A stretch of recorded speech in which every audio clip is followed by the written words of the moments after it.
आउज़ुबिल्लाहिमिनश्शैतानिर्रजीम बिस्मिल्लाहिर्रहमानिर्रहीम। Online students kindly confirm करें आपके पास आवाज़ स्क्रीन वीडियो सब ठीक है। आज हम M2 यानी मॉड्यूल 2 स्टार्ट करने वाले हैं और पहला सेशन है मॉड्यूल 2 का।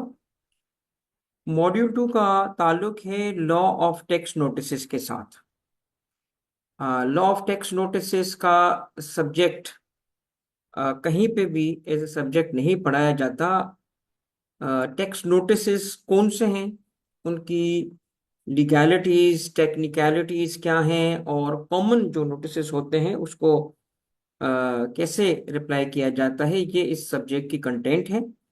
और बहुत सारे आप में से ऐसे दोस्त होंगे कि जिनको आगे यही काम जो होगा वो उम्र भर करना होगा, क्योंकि कंप्लाइंस और लिटिगेशन के अलावा जो सबसे इम्पोर्टेंट एरिया है वो यही टेक्स्ट नोटिसेस है जो कि आपको सीखना चाहिए।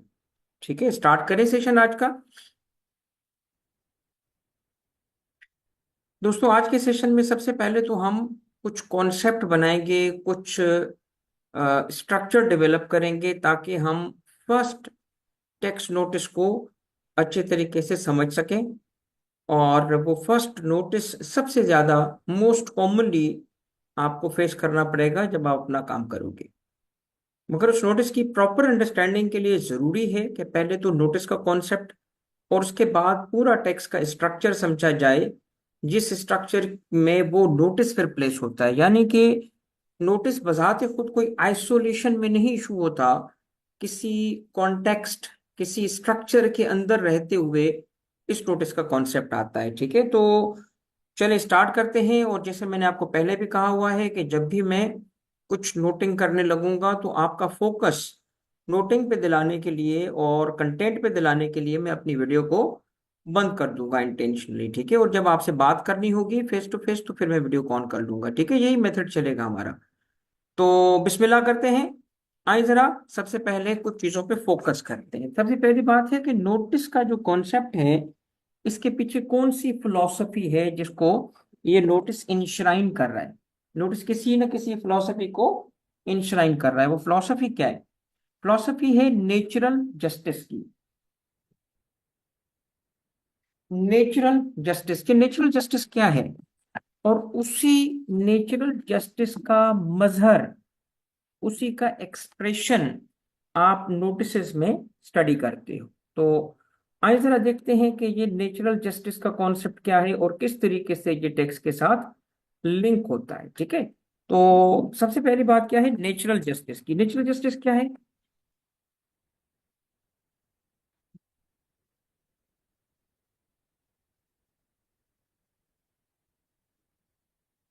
ये है एक नेचुरल जस्टिस का बेसिक रूल। ठीक है, इसका नाम क्या लिखा है मैंने? ये लैटिन में है ऑडी अल्ट्रेम पार्टेम। ऑडी अल्ट्रेम पार्टेम की मीनिंग क्या है? ऑडी अल्ट्रेम पार्टेम की मीनिंग है कि नो बॉडी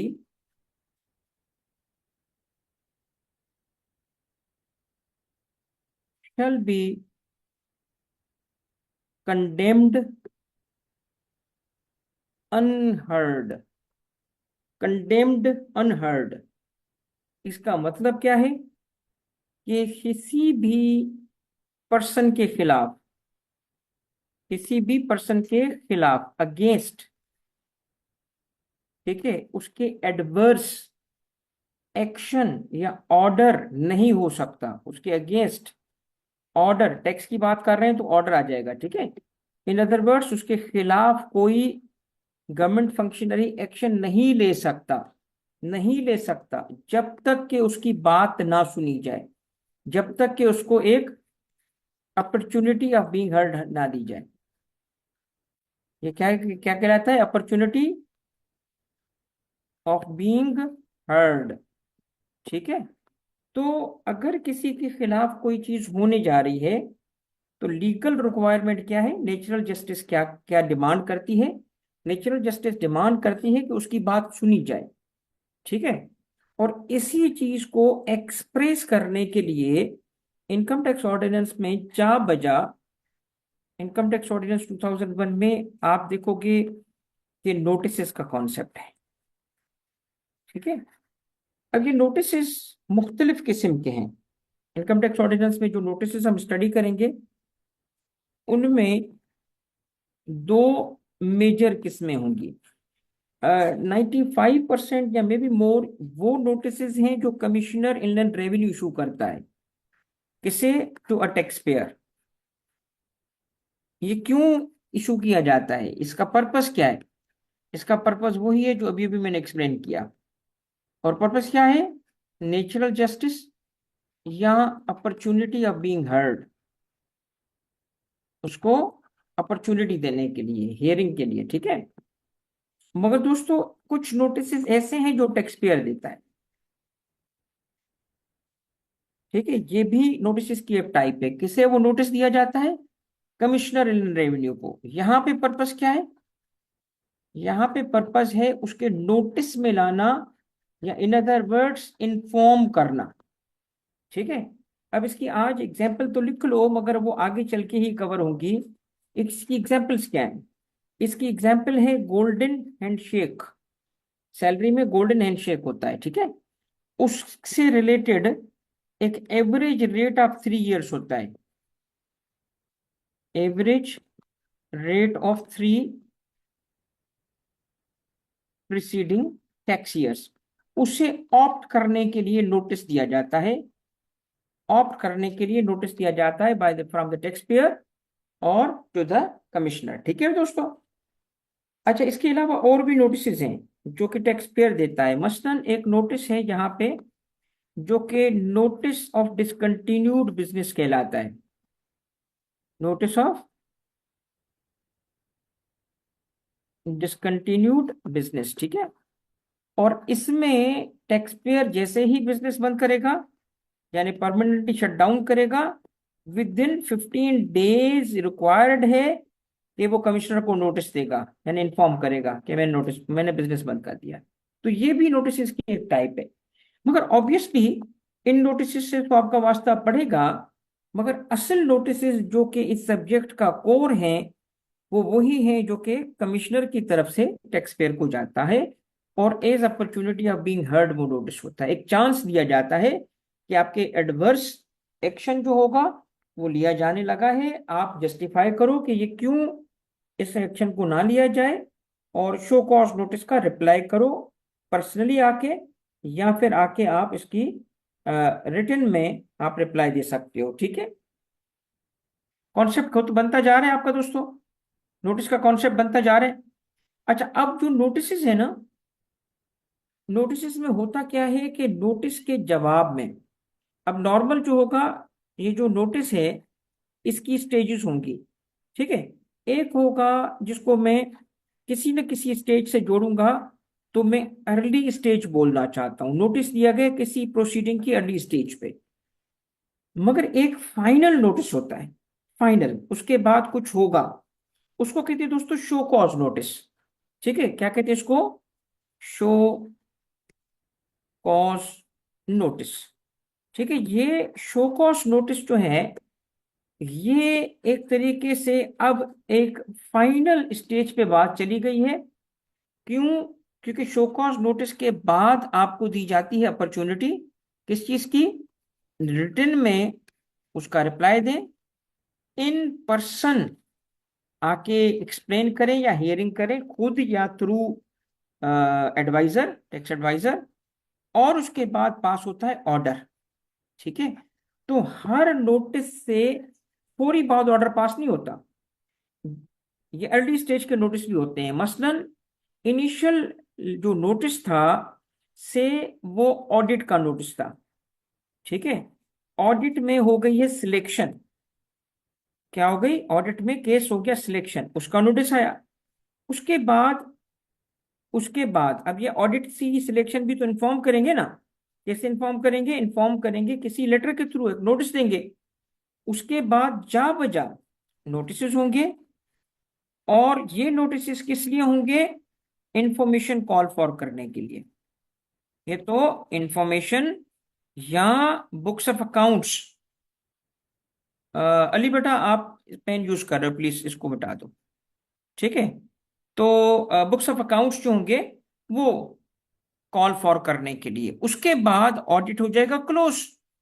मगर अगर एविडेंस मिल गया, किस चीज का एविडेंस मिल गया कि जी जो टैक्स की कैलकुलेशन थी वो सही नहीं थी, तो अब टैक्स इंपोज करने का ऑर्डर पास होगा, मगर उससे पहले होगा एक शो कॉज नोटिस। ठीक है, इस शो कॉज नोटिस के बाद ही जाके ऑर्डर पास होता है। तो ये वो नोटिस है इस पूरे स्ट्रक्चर में जो टैक्स इंपोज करने से पहले इशू किया जाता है। आज हम इसी शो कॉज को स्टडी करने जा रहे हैं। ठीक है, एक शो कॉज जो सबसे इंपॉर्टेंट शो कॉज है उसको स्टडी करने जा रहे हैं। ठीक है, इसीलिए सबसे इंपॉर्टेंट और सबसे ज्यादा टेक्निकल, सबसे ज्यादा फ्रिक्वेंटली यूज होने वाला नोटिस है ये। तो आज स्टडी करेंगे नोटिस नंबर 1। नोटिस नंबर 1 जो आज स्टडी करने जा रहे हैं वो क्या कहलाता है? वो कहलाता है शो, सैयद रहीम, शो कॉज नोटिस। ठीक है, या SCN, show cause notice, show cause notice. ठीक है, मगर इसके लिए क्या सेक्शन है? ये इतना है कि सेक्शन से भी मशहूर है। इसका सेक्शन है सेक्शन 122 और सब सेक्शन है 9। तो कभी कभी हम ये भी पुकारते हैं ना, तो प्रोफेशनली हमें समझ आ जाती है, हाँ ये इसी शो कॉज की बात हो रही है जिसको मैं एज अ नोटिस नंबर 1 पढ़ाने जा रहा हूं। तो हम क्या बोलते हैं? 122(9). 122(9) का मतलब है ये शो कॉज नोटिस होगा। 122(9), ठीक है, ऐसे पढ़ा जाता है इसको, 122(9), 122(9। तो प्रोफेशनली हम समझ जाते हैं ये इतना मशहूर है, इतना कॉमन है। ओके दोस्तों, तो आप आज क्या स्टडी करोगे? 122(9) स्टडी करोगे। ठीक है, और इसकी लर्निंग करोगे, इसका पूरा का पूरा बेसिस बनेगा, इसका पूरा स्ट्रक्चर बनेगा, इसकी पूरी कॉन्टेक्स्ट होगी, और इंशाल्लाह इस दफा केस स्टडीज भी कंपेयर टू लास्ट बैच के ऐड की जाएंगी। ठीक है, अच्छा, अब ये 122(9) है क्या, किस तरीके से इशू किया जाता है? पहले आए इनकम टैक्स ऑर्डिनेंस को थोड़ा देखते हैं, सर्वे करते हैं। क्योंकि हमने चीजें प्रोफेशनली देखनी है तो हमारा बेयर एक्ट से बार बार वास्ता पड़ेगा, इसलिए मैंने ये bare act income tax ordinance 2000 खोल लिया है। अच्छा दोस्तों, इसमें सबसे पहले 122 पे जाते हैं, जो सेक्शन 122 है, और उसका टाइटल जैसे ही आप पढ़ेंगे तो आपको समझ आ जाएगी, ये टाइटल है अमेंडमेंट की बात करेगा।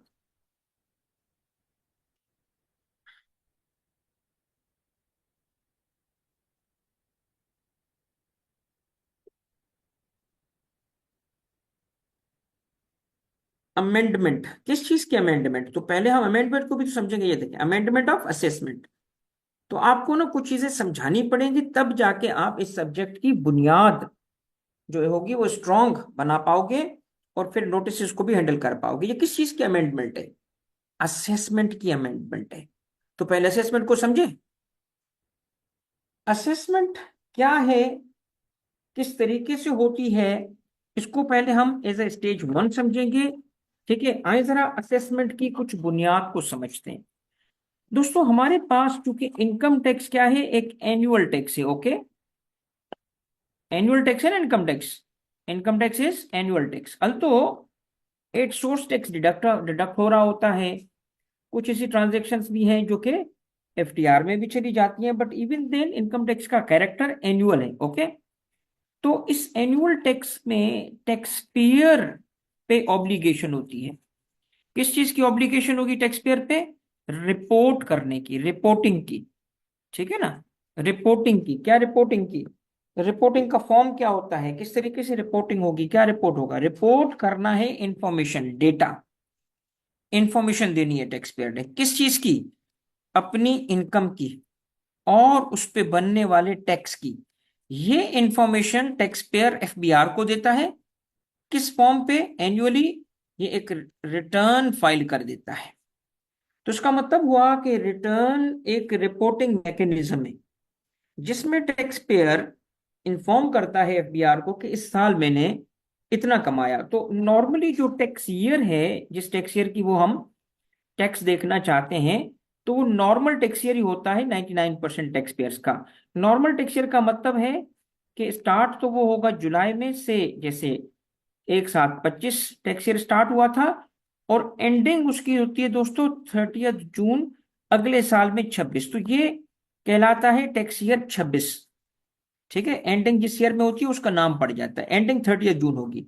तो ये टैक्स ईयर हो गया 26। ओके, तो फॉर टैक्स ईयर 26 इस पर्सन ने बताना है एफबीआर को कि मैंने क्या कमाया और उस पर कितना बनता है। ये है रिपोर्टिंग इस टैक्स ईयर की, करेक्ट। और वो रिपोर्टिंग किस फॉर्म में करेगा? एक फॉर्म जमा करेगा, प्रिस्क्राइब्ड फॉर्म जमा करेगा ऑनलाइन, जिसको हम रिटर्न कहते हैं। ओके, और जिसको टाइम दिया गया है 30 जून के बाद। तो कंपनीज के लिए थोड़ी सी अलग डेट है, मगर मोस्टली ये जो डेट है रिटर्न फाइल करने की वो सितंबर की 30 होती है। तो 30 सितंबर 2026 पे उसने एक रिटर्न जमा करना होगा, जिसके थ्रू वो रिपोर्ट करेगा, बताएगा कि मैंने क्या कमाया जुलाई 1 से लेके 30 जून 2026 तक। और उसके हिसाब से, उस बंदे के हिसाब से जो टैक्स बना वो उसमें कंप्यूट करके रिटर्न के साथ जमा कर देगा। तो चूंकि वो रिटर्न के साथ जमा होने वाला टैक्स है वो खुद जमा कर रहा है, तो ऐसे टैक्स के लिए हम कहते हैं कि कहाँ प्रोवाइडेड है? सेक्शन 137 के सब सेक्शन 1 में प्रोवाइडेड है। ये आपको सेक्शंस की आदत डालनी पड़ेगी, क्योंकि आप टेक्निकली स्ट्रांग उसी वक्त माने जाएंगे जब आपको साइटेशन पता हो कि कौन सी चीज किस प्रोविजन में लिखी है। तो 137(1) सबसेक्शन 1 में लिखा है कि वो रिटर्न के साथ, ठीक है, क्या लिखा है? पेमेंट, टैक्स की पेमेंट कौन सी? विथ रिटर्न, जो रिटर्न के साथ टैक्स बनता है वो उसने जमा करना है। इसका मतलब हुआ कि टैक्स पीरियड था 1 जुलाई 25, एंडिंग थी 30 जून 26। उस पे जो टैक्स बना उसने 30/9/26 पे कर दिया, या इससे पहले पे कर दिया। ओके, विच मीन्स के इस डेट पे 30/9/26 पे टैक्स पेयर ने दो काम किए। एक, नंबर 1, उसने बताया कि मेरी टैक्सेबल इनकम कितनी है, और फिर उस पे उसने टैक्स लायबिलिटी कंप्यूट करके और पे कर दी। ठीक है दोस्तों, इन दो चीजों को इन दो चीजों को टैक्स पेयर ने क्या किया? खुद कैलकुलेट किया, सेल्फ वर्किंग की। इस स्टेज पे उसने ही कंप्यूट करना है, सही गलत को छोड़ दो, उसने कंप्यूट करना है, राइट। तो इस प्रोसेस को, जिस प्रोसेस में टैक्स पेयर क्या करता है, ये प्रोसेस है ना, एक प्रोसेस है जिस प्रोसेस के थ्रू टैक्स पेयर क्या करता है? टैक्स पेयर टैक्सेबल इनकम को एंड टैक्स लायबिलिटी को वर्कआउट करता है। इसी प्रोसेस का नाम है असेसमेंट।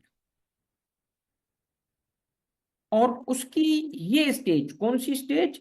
जिसमें उसने ये काम खुद करना है, रिटर्न फाइल करके उसने खुद ये टैक्स जमा करना है। तो इस स्टेज को, ये फर्स्ट स्टेज होती है, इस फर्स्ट स्टेज को कहते हैं सेल्फ असेसमेंट। क्या कहते हैं दोस्तों? Self assessment. अब देखिएगा जरा, मैं सेक्शंस भी ऐड करता जाऊंगा। सेल्फ असेसमेंट गिवन है सेक्शन 120 में, 120 120 इसमें गिवन है। ठीक है, मगर ये डिपेंडेंट किस चीज पे है सेल्फ असेसमेंट? कि उसने टैक्सेबल इनकम टैक्स लायबिलिटी देनी है, कैलकुलेट करना है, रिपोर्ट करना है। कब ये कर पाएगा? जब उसने क्या फाइल किया होगा? रिटर्न। और वो भी क्या रिक्वायरमेंट है? एक कंप्लीट होना चाहिए। अब कंप्लीटनेस क्या है? वो लॉ में गिवन है, कंप्लीट। ठीक है, कंप्लीट रिटर्न होना चाहिए। तो कंप्लीट रिटर्न फाइल करते ही क्या बन जाता है? वो सेल्फ असेसमेंट हो जाती है। तो रिटर्न फाइल करने का प्रोविजन कौन सा है? 114। अब आप ये चंद चीजें नोट कर लो जरा, नोट करें और फिर मुझे बताएं आपने नोट कर ली। सबसे पहली बात आप ये वाली चीज लिख लें कि टैक्स पेयर ने स्टेज 1 क्या करना है? रिटर्न फाइल करना है। वो कंप्लीट होगा तो tax liability taxable income determine हो जाएगी। कौन करेगा? वो खुद। एज अ रिजल्ट उसकी असेसमेंट हो जाएगी। असेसमेंट का मकसद है वो प्रोसेस कंप्लीट हो जाएगा जिसके लिए, जिसके थ्रू उसकी टैक्स ईयर की टैक्सेबल इनकम और टैक्स लायबिलिटी डिटर्मिन की जाती है। तो कहा जाएगा कि इस साल का टैक्स इतना, इस साल की इनकम इतनी, जो टैक्स पेयर ने बताई वो ही असेस हो गई। ओके दोस्तों, फॉलो कर पा रहे हो आप इस चीज को, कॉन्सेप्ट को? प्लीज अपना इनपुट दें मुझे टेक्स्ट में, टेक्स्ट बॉक्स में, मीटिंग चैट में मुझे जरा अपना इनपुट देते जाएं।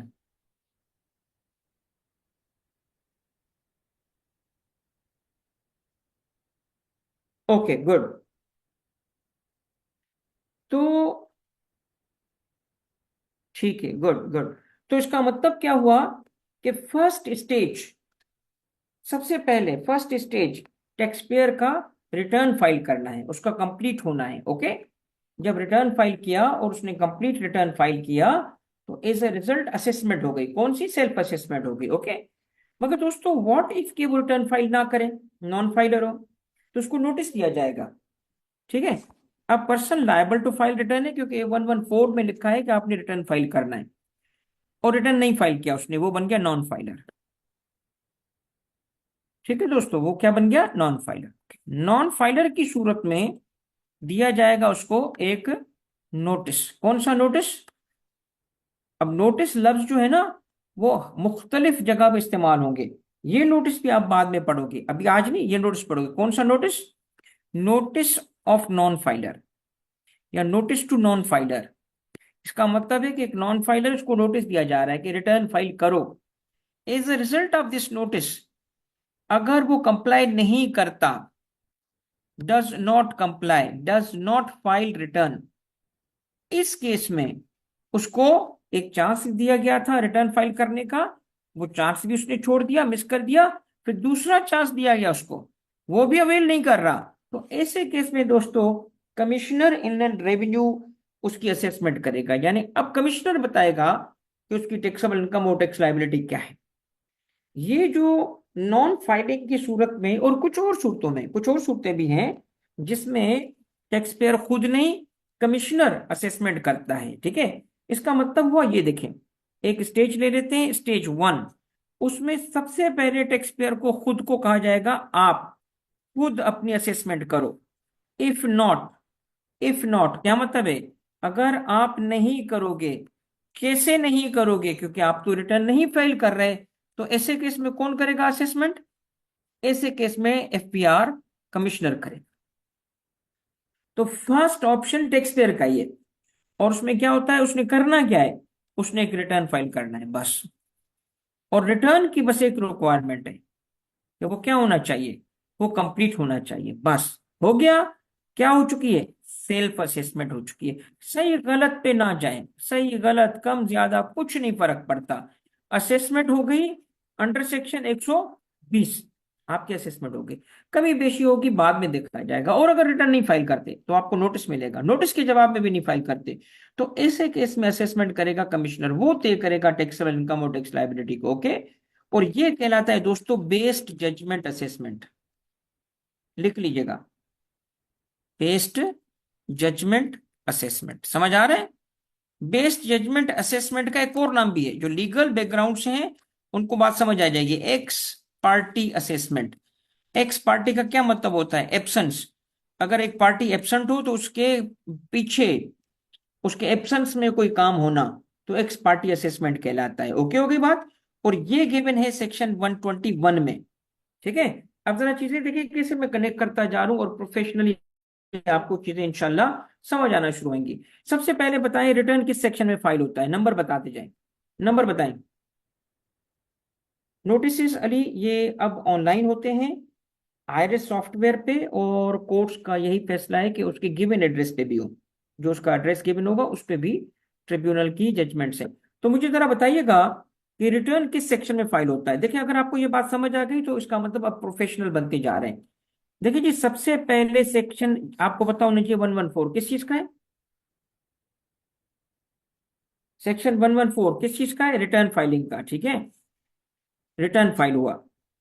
ओके, अच्छा जी, रिटर्न फाइल हुआ ना, तो क्या चेक किया जाएगा? उसका सिर्फ एक चीज, ठीक है, कंप्लीट है कि नहीं है, बस। कंप्लीट है ना,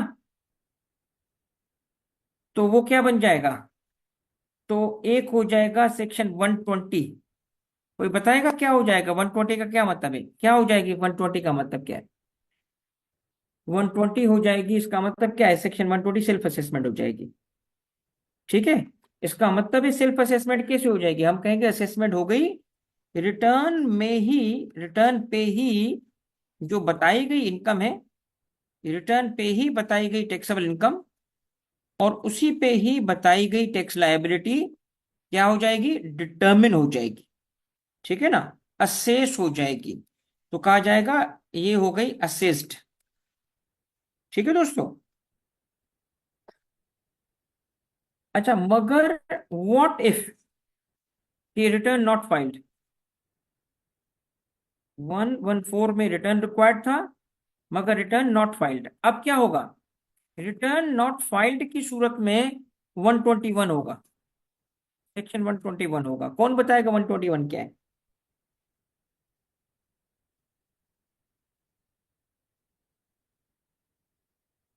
121 है एक्स पार्टी असेसमेंट या बेस्ड जजमेंट असेसमेंट। ठीक है, बेस्ड जजमेंट असेसमेंट या एक्स पार्टी असेसमेंट। दोस्तों समझ आ गई बात? अब देखिए, इसका मतलब हुआ कि एक tax payer for a tax year दो में से किसी एक असेसमेंट में फॉल करेगा। ठीक है, किस असेसमेंट में फॉल करेगा, अब देखिएगा, थोड़ा सा ना मैं विजुअली चीज बनाऊंगा आपके लिए, इसको कॉपी कर लीजिएगा जो मैं भी बनाने वाला हूँ। देखिए, अगर हम कहते हैं जी एक है दीवार, उसके दो दरवाजे, दोनों में से एक दरवाजे में आप आ सकते हो, ये जी पहला दरवाजा है और जी ये दूसरा दरवाजा है, मगर दोनों दरवाजों से आप नहीं आ सकते क्योंकि दीवार में पहली दफा जब एंट्री करोगे ना तो एंट्री एक से कर लोगे, और इससे चूंकि आउटर वॉल है, बाहर है, शुरू में इसी से एंट्री होती है, तो इसीलिए इसको कहते हैं ओरिजिनल असेसमेंट। तो ओरिजिनल असेसमेंट मैंने अभी बताया नहीं है, मगर मैं आपसे पूछना चाहता हूं आपका क्या ख्याल है, कौन सी दो असेसमेंट्स को ओरिजिनल असेसमेंट कहा गया है और क्यों कहा गया है? कौन सी दो असेसमेंट है जिसको ओरिजिनल असेसमेंट कहा गया है और क्यों कहा गया है? पहली ओरिजिनल असेसमेंट है दोस्तों सेल्फ असेसमेंट, शाबाश। दूसरी है बेस्ट जजमेंट। और इसको ओरिजिनल क्यों कहा गया है? क्योंकि ये शुरू की स्टेज में दोनों में से किसी एक में हम फॉल कर रहे होते हैं। तो ये देखें, आप कहाँ चले गए, आप चले गए सेल्फ असेसमेंट में, ठीक है, या फिर, और ये का किस कवर होता है, कहाँ होता है, सेक्शन 120 में, या फिर आप किस में कवर होंगे, बेस्ड जजमेंट असेसमेंट में। फर्क क्या है दोनों में, एक टैक्स पेयर करता है, एक कमिश्नर करेगा। On the base on the available information वो कमिश्नर एक ऑर्डर पास करके based judgement assessment order tax impose करता है। ठीक है दोस्तों, मगर एक मुझे बात बताएं, टैक्स पेयर चाहे इन दोनों में से किसी में भी कवर होता हो, मगर कितने परसेंट गुंजाइश है कि ये जो असेसमेंट की गई है वो सही नहीं होगी, उसमें कोई कमी होगी, उसमें कोई कमी होगी, टैक्स की कैलकुलेशन टैक्स पेयर पे छोड़ दिया गया था ना, आप सेल्फ असेस करो, वो सही ना करे तो। और बेस्ड जजमेंट भी कौन सा टैक्स पेयर का रिकॉर्ड था जिसकी बेसिस पे कर रहे हैं, अवेलेबल रिकॉर्ड पे कर रहे हैं, नई चीजें तो उसने दी नहीं। तो इसीलिए दोस्तों सेकंड स्टेज शुरू हो जाती है असेसमेंट की, जहां अब तवज्जो कीजिएगा, ओरिजिनल असेसमेंट में एक तरफ रिटर्न था जो असेसमेंट ऑर्डर बन चुका था, और दूसरी तरफ actual based judgement assessment order है, यानी दो ऑर्डर एग्जिस्ट कर रहे हैं। इधर एक एक्चुअल ऑर्डर होता है, एक्चुअल या रियल ऑर्डर जो कमिश्नर ने पास किया होता है, इधर ऑर्डर नहीं होता मगर उसको डीम्ड एज ऑर्डर कहा जाता है, और डॉक्यूमेंट कौन सा होता है, रिटर्न। इन दोनों में क्या हुआ होता है, चाहे वो रिटर्न हो सेल्फ असेसमेंट की वजह से उसमें बताई गई टैक्सेबल इनकम और टैक्स लायबिलिटी असेस हो चुकी है, या फिर वो एक्चुअल ऑर्डर हो जिसकी बेसिस पे टैक्सेबल इनकम और टैक्स लायबिलिटी डिटरमिन की जाती है, जिसमें एक्चुअल ऑर्डर होता है जो कि हम प्रिंट भी कर सकते हैं, जो हमें पता चलेगा, देख के ऊपर लिखा होगा बेस्ड जजमेंट असेसमेंट ऑर्डर। ठीक है दोस्तों, चाहे कोई भी हो, मगर उसमें कोई सिचुएशन पाई जाए, अब सिचुएशन हम मैं आज ही आपको पढ़ाऊंगा कौन सी है क्योंकि उस तरफ हम पहुंच चुके हैं, मगर बात क्या है, उसमें कोई टैक्स की गलती थी, कोई अंडर असेसमेंट थी, उसमें कोई एरर था, उसमें टैक्स पेयर ने इंटेंशनली अनइंटेंशनली गलती की है, तो ऐसे केस में कम टैक्स आया, तो इस ओरिजिनल असेसमेंट ऑर्डर को, क्यों दोनों को ओरिजिनल असेसमेंट हम कह सकते हैं, क्या किया जा सकता है, ये आ गई सेकेंड स्टेज, उसे किया जा सकता है अमेंडमेंट, और पास किया जाएगा अमेंडेड असेसमेंट ऑर्डर। कनेक्ट हो गई बातें, पहुंच गए आप अपने नोटिस तक। और ये जो अमेंडेड असेसमेंट है, इसके लिए भी एक ऑर्डर पास होगा, अमेंडेड असेसमेंट ऑर्डर पास होगा, राइट। और सिर्फ ये एक दफा नहीं होगा, इसमें भी अगर कोई कमी पेशी रह जाए तो इसके बाद इस अमेंडेड असेसमेंट को फर्दर अमेंड किया जा सकता है, फर्दर अमेंडेड असेसमेंट ऑर्डर के थ्रू। अब मुझे एक बात बताएं कि तीसरी स्टेज क्या कहलाएगी? फर्दर अमेंडेड असेसमेंट ऑर्डर कहलाएगी, जिसके लिए लॉ में लिखा है as many times as necessary. ये किया जा सकता है, कोई नंबर की पाबंदी नहीं है। हाँ अलबत्ता इस पे टाइम की पाबंदी है कि इतने टाइम के बाद ये ऑर्डर नहीं हो सकता, जो हम पढ़ेंगे। अब जरा ये अगर आपने चार्ट बना दिया ना, तो मैं आपसे एक सवाल पूछना चाहता हूं। कौन मुझे बताएगा असेसमेंट की तीन स्टेजेस क्या हैं? असेसमेंट की पहली स्टेज तो थी ओरिजिनल असेसमेंट, जिसमें कितने ऑर्डर आए थे? दो। एक क्या था? सेल्फ असेसमेंट थी। किस सेक्शन में सेल्फ असेसमेंट हुई? सेक्शन 120 में। दूसरा कौन सा था?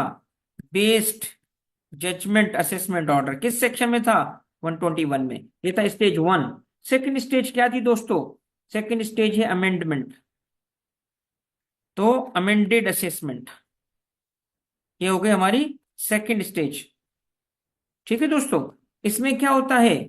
इसमें एक अमेंडेड असेसमेंट ऑर्डर पास होता है। और तीसरी स्टेज क्या है दोस्तों? Further amendment. फर्दर अमेंडमेंट, पहली अमेंडमेंट के बाद कोई अमेंडमेंट। इसमें क्या होता है दोस्तों? इसमें फर्दर अमेंडेड असेसमेंट ऑर्डर पास होता है। तो आपसे अगर मैं कहूं कि जो ओरिजिनल असेसमेंट है उसमें अमेंडमेंट की सब्सिक्वेंट स्टेजेस क्या हैं, तो हम कहेंगे अमेंडेड असेसमेंट। जरा आप देखें इस चीज को और बताएं, अब आपका कुछ विजन बना? अब विजन बना आपका कि ये जो आप पढ़ने जा रहे हैं वो किस चीज की बात है? वो है, वो किस चीज की बात कर रहा है? वो अमेंडमेंट ऑफ असेसमेंट की बात कर रहा है। क्लियर है दोस्तों? बात बनती जा रही है, कॉन्सेप्ट बनते जा रहे हैं। अच्छा, अब आपसे मेरी ये रिक्वायरमेंट है कि अब आपने क्या करना है? आपने बिस्मिल्लाह करनी है। जिस जिसने तवज्जो से सुना उसके लिए अंडरस्टैंडिंग बहुत अच्छी हो चुकी होगी, और जिसने तवज्जो से नहीं सुना, बाद में ज्वाइन किया, वो लेक्चर का पहला पार्ट जो अब तक कवर हुआ है जरूर देखेंगे, क्योंकि हमने अल्हम्दुलिल्लाह लॉ ऑफ टेक्स्ट नोटिस के लिए एक इंटायर स्ट्रक्चर डेवलप कर लिया, जो मैंने आपको कहा था। ये देखिए सेक्शन 120 का सबसेक्शन 9 है। 120 सबसेक्शन 9 डेढ़ लाइन का, ये 2 लाइन का नोटिस है। जरा कोई पढ़ेगा इसको? तवज्जो से पढ़ ले आप लोग। क्या लिखा है? No assessment shall be amended, ये तो मना कर रहा है। आगे जाएं, और फर्दर अमेंडेड। अमेंडमेंट की स्टेज चाहे फर्स्ट हो चाहे सेकंड हो, असेसमेंट नहीं बोल रहा, असेसमेंट की वो दूसरी और तीसरी किस्म होती है। फर्स्ट असेसमेंट की किस्म कौन सी है? Original assessment. सेकंड क्या है? Amended assessment. थर्ड क्या है? Further amended assessment. मगर अमेंडमेंट की जब हम बात कर रहे हैं तो उसमें पहली स्टेज क्या है? अमेंडेड। सेकंड क्या है? Further amended. ओके हो गई बात? तो कहता है no assessment shall be amended or further amended unless, क्या था आगे पढ़े क्या लिखा है? unless क्या हुआ होगा? under this section, unless the taxpayer has been provided with an opportunity of being heard, जब तक के उसे नोटिस नहीं दिया जाता। 122(9) सबसेक्शन 9, इसका मतलब है सबसेक्शन 9 ने कहा उसको अपॉर्चुनिटी ऑफ बीइंग हर्ड, तो अब क्या होगा? उसको लेटर लिखा जाएगा कि डियर टैक्स पेयर, आपके रिटर्न के अंदर आपने जो इनकम शो की है उसमें आपने बैंक में मौजूद रेंटल इनकम डिक्लेयर नहीं की है। आपको अपॉर्चुनिटी दी जाती है टू एक्सप्लेन कि इस रेंटल इनकम को क्यों ना टैक्स किया जाए। तो वो बंदा क्या करेगा? वो बंदा उसको डिफेंड करेगा। क्या कहेगा? कि मेरे अकाउंट में आए हुए पैसे रेंटल इनकम के नहीं है, ये तो लोन के हैं। तो इस तरह करके अगर जो भी हकीकत होगी सामने लाएगा, और अगर वो वाकईतन डिफेंड कर गया तो नोटिस ड्रॉप हो जाएगा। वरना अगली स्टेज क्या होगी? अगली स्टेज होगी ऑर्डर इंपोज करके टैक्स लगा दिया जाएगा जो कि उसने नहीं पे किया था। सबसेक्शन 9 एक छोटा सा प्रोविजन है, बट आपके कोर्स का, इनकम टैक्स ऑर्डिनेंस का सबसे लेंदी टॉपिक है, सबसे इंपॉर्टेंट टॉपिक है। लॉ ऑफ टैक्स नोटिस का बुनियाद, कोर और एसेंस यही दो लाइन है। इतना छोटा टॉपिक नहीं है जितना आपको दिख रहा होगा कि ये तो दो दो लफ्जों में ही कवर हो गया। नहीं, ऐसा नहीं है। आए जरा अब इसकी निटी ग्रिटी और डिटेल्स की तरफ जाते हैं। अब लेट सपोज दोस्तों, एक टैक्स पेयर ने अपना रिटर्न फाइल किया, सेल्फ असेसमेंट में कवर हुआ, या वो पर्सन सेल्फ असेसमेंट में नहीं बल्कि वो बेस जजमेंट में कवर हुआ क्योंकि रिटर्न नहीं फाइल किया था, और एज अ रिजल्ट वो। अब एक चीज मैं चाहता हूं, क्योंकि थोड़ा सा आपको ऑब्वियसली एक्सपर्ट बनाना है, तो ये जरा पढ़ के दिखाएं। ये मैं लिखने वाला हूं, जरा पढ़ के दिखाएं। अगर आप एक्सपर्ट हैं तो मुझे पढ़ के दिखाएं। देखिए, एक ये मैं लिख रहा हूं, एक तरफ सेक्शन 120, ठीक है, ये है 120, ये है 121, उसके बाद है सेक्शन 122(9), उसके बाद है सेक्शन 122(1). जिस हद तक आपको आ रहा है बताएं मुझे, ये क्या लिखा हुआ है? ये तो आपको समझ आ गया होगा, ये है सेल्फ असेसमेंट, यानी टैक्स पेयर ने रिटर्न फाइल किया था, ठीक है, ओके हो गई बात। और ये भी आपको समझ आ गया होगा कि उसने रिटर्न नहीं फाइल किया तो कमिश्नर ने बेस्ड जजमेंट असेसमेंट की। ये भी आपको समझ गया होगा कि उसको शो कॉस्ट नोटिस दिया गया, ओके। ये क्या है? ये है अमेंडमेंट का फर्स्ट अमेंड, फर्दर नहीं, अमेंडेड असेसमेंट ऑर्डर का सेक्शन, अमेंडेड असेसमेंट ऑर्डर। इसमें क्या हुआ? अमेंडेड असेसमेंट ऑर्डर हुआ। किस सेक्शन के तहत हुआ आपने देखा? वो सेक्शन 120 के तहत हुआ, ठीक है। और भी इसको आगे चल के मैं एक्सपेंड करूंगा, फिर मैं सिर्फ नंबर लिखूंगा, आपको सारे कॉन्सेप्ट्स क्लियर हो चुके होंगे, सारी चीजें नंबर और कोड्स में आ जाएंगी, टेक्स्ट लॉ के कोड्स में, ओके। सही है दोस्तों यहां तक? अच्छा, अब ये नोटिस, शो कॉज नोटिस कब इशू होगा, इसकी क्या कंडीशंस हैं, इसकी क्या कंडीशंस प्रेसिडेंट है, कौन सी चीजें पाई जाएं कि ये नोटिस इशू होगा। इसका मतलब इन दोनों में ऐसा क्या हो कि ये नोटिस इशू किया जा सके और उसके बाद ये ऑर्डर पास हो सके। सही है। तो 120 की टैक्स रिटर्न असेसमेंट और 121 के बेस जजमेंट में ऐसी क्या कमी हो कि ये 122 सबसेक्शन 1 का ऑर्डर पास किया जा सके, ओके। अब एक लम्हा उसको समझने से पहले मैं चाहता हूं आप सबसेक्शन 1 भी पढ़ लो, जो भी मैंने बताया आपको। क्या लिखा है? Subject to this section, commissioner में अमेंड, लिखा है amend an assessment order treated is issued under section 120। समझ गए? ट्रीटेड इज इशूड क्योंकि वो रिटर्न ही होता है, मगर उसको अमेंडेड असेसमेंट का दर्जा दर्जा दिया जाता है। और इशूड अंडर सेक्शन 121 क्योंकि इसमें तो एक्चुअली असेसमेंट होती है, कमिश्नर ऑर्डर पास करता है, दोनों को अमेंड कर सकता है। कैसे? बाय मेकिंग सच अल्टरेशंस और additions is the commissioner considers necessary, उसमें चेंजेस करके, उसमें अमेंडमेंट करके। मगर ये सबसेक्शन 1 ऐसे ही नहीं हो सकता, उसके लिए कुछ रिक्वायरमेंट्स हैं। पहली रिक्वायरमेंट क्या थी? 122 सबसेक्शन 9। अब पढ़ें, बेहतर समझ आ रहा है? अब पढ़ना सबसेक्शन 9 को क्या कहता है। No assessment shall be amended, जो सबसेक्शन 1 में था ना, अमेंडेड नहीं कर सकते, और फर्दर अमेंडेड, फर्दर अमेंड भी नहीं कर सकते अनलेस की ये अपॉर्चुनिटी दी जाए, यानी सेक्शन 122 सबसेक्शन 9 का नोटिस दिया जाए, शो कॉज दिया जाए। मगर ये होगा क्या शो कॉज, और उसकी क्या कंडीशंस होंगी, उसको समझने के लिए पहली चीज को अभी कवर करते हैं, और वो क्या है? वो है कुछ रिक्वायरमेंट्स, और वो इसी सेक्शन के अंदर रिक्वायरमेंट्स गिवन है, और वो आपके सामने आ चुकी हैं सबसेक्शन 5 में। सबसेक्शन 5 आज का बहुत इंपॉर्टेंट सेक्शन है।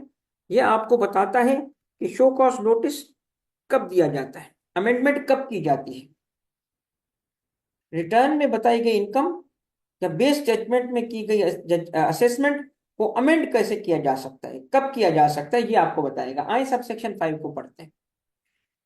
Assessment order in respect of a taxpayer or assessment year अब टैक्स ईयर तो समझ आया, क्योंकि हमने पढ़ा था असेसमेंट ईयर 1979 के रिपील्ड ऑर्डिनेंस का कॉन्सेप्ट है, पुराना कॉन्सेप्ट है। तो आज हम 2026-27 में आ चुके हैं, तो इसकी अब कोई वक़्त नहीं है। मगर जब इनकम टैक्स ऑर्डिनेंस 2001 1 जुलाई 2002 में इन्फोर्स हुआ था, तो उसमें पिछले मैटर भी चल रहे थे। पिछले भी जो टैक्स की बातें थी वो लाइव थी, जिंदा थी। तो उस लिए ट्रांजिशन करने के लिए उस पिछले रिपील कानून के कॉन्सेप्ट को भी ट्रांजिशन के लिए लिख दिया गया कि क्या था, ना सिर्फ tax year but assessment year. पहले दौर में उसका नाम असेसमेंट ईयर हुआ करता था। तो इसीलिए उसको जिक्र किया गया कि 2003, 4, 5, 6, 7, तो अगले 2002 से लेके और 7, 8 तक वो मैटर्स चले। उसके बाद वो मैटर्स बंद हो गए, क्योंकि टाइमलाइन खत्म हो गई। क्योंकि टाइमलाइन होती है टैक्स के मैटर्स की, ठीक है। इसको रीओपन करने के लिए वो 5 साल के करीब होगी, डिपेंडिंग अपॉन की कैलकुलेशन। कभी 5.5 साल भी हो सकती है, 6 साल भी हो सकती है। दैट वी विल स्टडी बाद में, ठीक है दोस्तों। तो यहाँ पे जो बुनियादी बात आपने देखी वो क्या देखी, कि एक टर्म यूज हुआ जिसकी आजकल कोई खास जरूरत नहीं है, तो हम उसको इग्नोर करके आगे बढ़ रहे हैं। हम सिर्फ टैक्स ईयर पढ़ के जा रहे हैं। क्या लिखा है, N assessment order in respect of a tax year shell only be amended under subsection 1। आपने देखा था अमेंड हुआ सबसेक्शन 1 में, और further amended for that year, ठीक है। और N amended assessment for that year shell only be further amended under subsection 4। तो सबसेक्शन 1 में ऑर्डर किस चीज का है, अमेंडमेंट का। सबसेक्शन 4 में किस चीज का प्रोविजन है, फर्दर अमेंडमेंट का। तो चाहे अमेंडमेंट हो चाहे फर्दर अमेंडमेंट हो, उसको करना है ना, तो कंडीशंस फुलफिल होनी पड़ेगी। और कंडीशंस क्या है, on the basis of audit. On the basis of audit, audit का सेक्शन है 177। On the basis of audit और on the basis of definite information. तो चाहे ऑडिट की बेस पे, चाहे किसी और सोर्स से, डेफिनेट इंफॉर्मेशन नहीं, कोई और सोर्स है। जिस सोर्स से क्या मिला, जिस सोर्स से मिली इंफॉर्मेशन, क्या इंफॉर्मेशन मिली, डेफिनेट इंफॉर्मेशन। क्या साबित हुआ, नीचे कोई सिचुएशन जो बताई गई थी उसमें से कोई सिचुएशन एग्जिस्ट करती है। अब वो सिचुएशन है कौन सी, तो ऑडिट के जरिए या किसी और जरिए से, ऑडिट के अलावा किसी और सोर्स से साबित हुआ, डेफिनेट इंफॉर्मेशन मिली कि टैक्स पेयर ने असेसमेंट में ये काम किया था। क्या काम किया था, अब तवज्जो कीजिएगा। The commissioner is satisfied that any income chargeable to tax has escaped assessment. सबसे पहली सिचुएशन पाई जाएगी कि उस ओरिजिनल असेसमेंट में, उस ओरिजिनल असेसमेंट में, यानी जब रिटर्न फाइल हुआ था, तो दो में से जो भी सिचुएशन आई थी, से रिटर्न फाइल हुआ तो सेल्फ असेसमेंट हो गई, ठीक है ना। तो क्या हो गई, सेल्फ असेसमेंट, उसकी खुद की असेसमेंट हो गई। बेस्ड अपॉन क्या, एक रिटर्न फाइल हुआ था उस पे, या रिटर्न नहीं फाइल हुआ मगर कमिश्नर ने based judgement assessment order pass किया था। इन दोनों में अगर क्या पाया गया, देखा गया कि income has escaped assessment. Escaped assessment का मतलब क्या हुआ, कि उस पर्सन ने इनकम नहीं बताई, छुपा ली, ठीक है। कुछ इनकम को कंसील कर लिया। क्या लिखा है, इनकम चार्जेबल टू टैक्स, जिस पे टैक्स लगना था, स्केप्ड असेसमेंट, असेस नहीं हो सकी। या फिर total income has been under assessed. अब सेकंड केस क्या था, अंडर असेस। अब अंडर असेस्ड की क्या एग्जांपल हो सकती थी, उधर तो उसने नंबर 1 में इनकम को छुपा लिया था, अंडर असेस में छुपाया नहीं, मगर एक्सपेंस फेक बुक कर दिए। 100 दिखाना था, 100 दिखाया, मगर 100 में से एक्सपेंस माइनस करने थे उसने 60, ताकि 40 पे टैक्स लगता। उसने 60 की बजाय 80 एक्सपेंस माइनस किया, और एज ए रिजल्ट 20 पे टैक्स लगा, अंडर असेस हो गई इनकम, ठीक है। या फिर, या फिर ये सिचुएशन पाई जाएगी, कौन सी सिचुएशन पाई जाएगी, एक सेकंड दीजिएगा। ये जिसके मुताबिक टोटल इनकम हैज बिन, क्या लिखा है, assessed at too low rate, और has been subject to excessive relief और रिफंड, यानी कि लो रेट पे टैक्स हुआ, एप्लीकेबल रेट गलत लगाया गया, लो रेट, या फिर एक्सेसिव रिलीफ लिया गया है, एक्सेसिव रिलीफ। अब रिलीफ में क्या आ सकता है, एग्जेम्पशंस आ सकती हैं, टैक्स क्रेडिट्स आ सकते थे, जितने मिलने उससे ज्यादा लिए, एक्सेसिव रिलीफ। या फिर एक्सेसिव रिफंड। एक्सेसिव रिफंड क्या है कि आपने ड्यूरिंग द ईयर जो टैक्स पे किए थे, ईयर एंड पे जो कैलकुलेशन हुई उससे ज्यादा टैक्स जमा हो गया था, वो आपने वापस मांगा मगर वो ज्यादा मांगा, और आखिर में जब आप देखेंगे तो आखिरी चीज क्या लिखा है, अमाउंट हैज बीन क्या, मिसक्लासिफाइड। तो ये हो गया मिसक्लासिफाइड। ठीक है। अब जरा गिने कितनी सिचुएशंस हैं, एक, दो, तीन, चार, पांच, छ।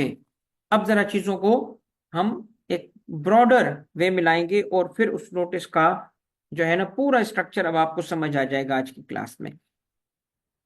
ये सिचुएशंस कहाँ लिखी हैं कि ये होंगी तो अमेंडमेंट की जाएगी, आप कहाँ से पढ़ रहे थे, सबसेक्शन 5 से पढ़ रहे थे, याद रखिएगा 5 सबसेक्शन को नहीं भूलिएगा। ओके।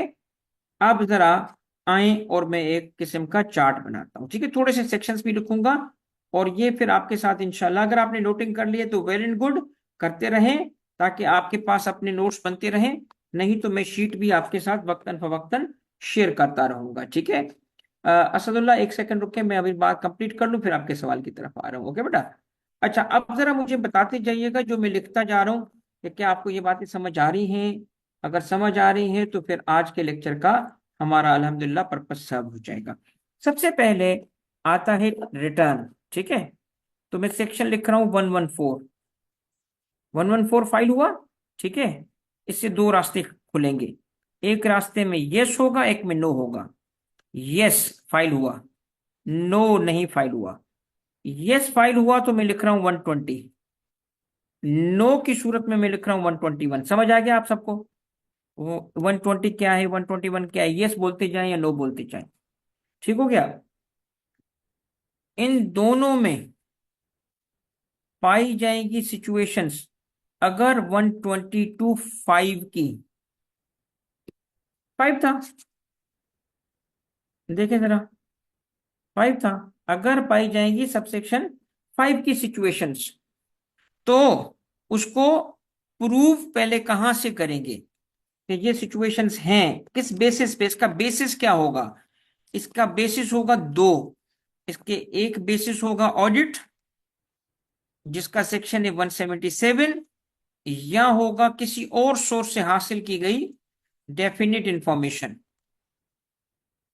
ठीक है, जो इसका बेसिस बनेगा, जिससे साबित होगा, क्या साबित होगा कि वो सिचुएशन पाई जा रही है। ऐसी सिचुएशन में इशू किया जाएगा 122(9). ओके, और 122(9) के बाद इशू किया जाएगा सेक्शन 122(1). ओके, और अगर वन में भी वही सिचुएशन पाई जाए, वन में भी वही सिचुएशन पाई जाए जो सेक्शन 122(5) वाली थी, ठीक है, तो ऐसे केस में अगेन इशू किया जाएगा 122(9) दूसरी दफा, और फिर ऑर्डर पास किया जाएगा 122 फर्दर अमेंडमेंट का है 4। अब आपको कुछ समझ आया होगा, हो सकता है कि कहीं आप एक आखिर में आके थोड़े से फंसे, ये अगर समझ आ गया ना तो ये एक्सपर्ट लेवल की बेटा नॉलेज है, ये एक्सपर्ट लेवल की टेक्स्ट की नॉलेज है। मैंने तकरीबन ये सारा का सारा एक सिंगल, ये देखिए सिंगल, हाँ आ गया नजर, ये आपने अब आपको बस समझना है, आज का लेक्चर यही है, इसी पे रहते हुए हमने कंक्लूड करना है। अब ओके करते जाइएगा, बताते जाइएगा। सबसे पहले 114 समझ आया, क्या होता है सबसेक्शन 114 में। 114 था रिटर्न फाइल करने का सेक्शन, समझ आया आप सबको। यस रिटर्न फाइल हुआ, कंप्लीट था, यस सेल्फ असेसमेंट हो गई 120 में, ये बात समझ आ गई 120। नहीं फाइल हुआ, नोटिस दिया गया नॉन फाइलर का, उसके बावजूद उसने नहीं फाइल किया 121, कमिश्नर ने बेस जजमेंट कर दी, समझ आ गया। अब इन दोनों 120 और 121 को ओरिजिनल असेसमेंट कहते हैं। अगर इसमें 6 में से कोई सिचुएशन पाई जाए जो कि 122 सबसेक्शन 5 में गिवन है सिचुएशंस। और सिचुएशंस कौन सी थी? Income has escaped assessment, under assessed, ठीक है, low rate, excessive relief, excessive refund और मिसक्लासिफिकेशन, ये 6 सिचुएशन पाई जाए। तो सबूत कहां से होगा कि ये सिचुएशन एग्जिस्ट करती हैं? ऑडिट के जरिए इंफॉर्मेशन मिलेगी, जिसका सेक्शन सेक्शन है 177, या किसी और सोर्स से डेफिनेट इंफॉर्मेशन आएगी और सबूत मिल जाएगा कि ये 6 में से कोई सिचुएशन पाई गई है।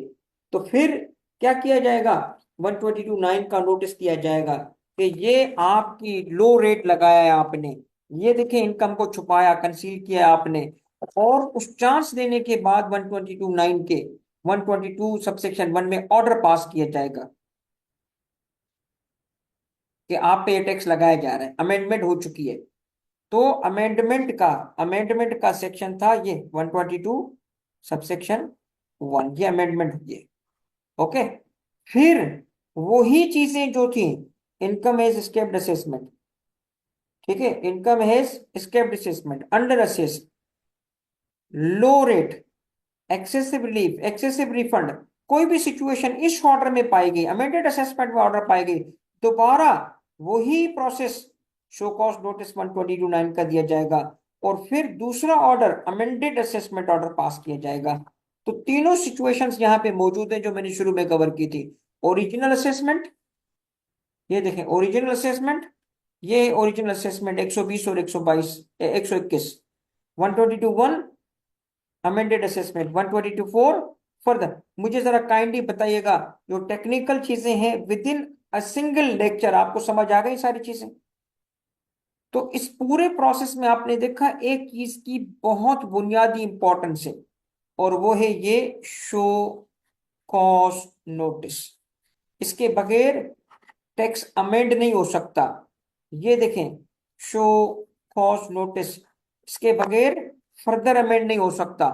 इसीलिए अमेंड करने के लिए और फर्दर अमेंड करने के लिए लॉ ने सबसेक्शन अब 9 की लैंग्वेज आप देखें तो सबसेक्शन 9 अब आपको समझ आना शुरू हो चुका होगा कि सबसेक्शन 9 को ऐसे क्यों डिजाइन किया गया है, कैसे डिजाइन किया गया है, क्या लिखा है उसके अंदर।